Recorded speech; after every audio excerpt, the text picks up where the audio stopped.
Supreme court में ताहयात नाअहली case की बराह रास्त समाअत का नमाज जुमा के वक्फे के बाद दोबारा आगाज। जहांगीर तरीन के वकील मखदूम अली खान के दलाइल मुकम्मल।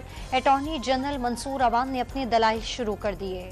पेशावर हाई कोर्ट ने PTI रहनुमाओं के नाम 4th शेड्यूल में डालने से रोक दिया। वकील का तहरीक इंसाफ के रहनुमाओं को इलेक्शन से रोकने की कोशिशों का इल्जाम।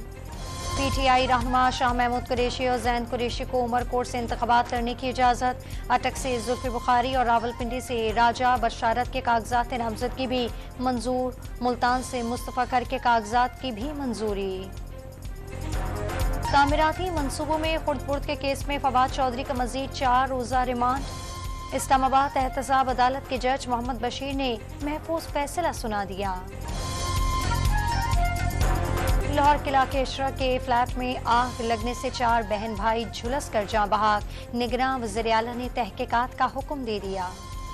बहरा अरब में 12वीं बार क्वार्टर मशकों की सी फेस का इनेकाद। मेहमान खुसूसी निगरां वज़ीर आला सिंध ने मश्क के कामयाब इनेकाद को सराहा। और भारत में हुक्मरान जमात के अरकान यूनिवर्सिटी तलबा के गैंग रेप में मुलविस निकले। मोदी सरकार के मामला दबाने की कोशिश। टाइम्स ऑफ इंडिया ने भांडा फोड़ दिया।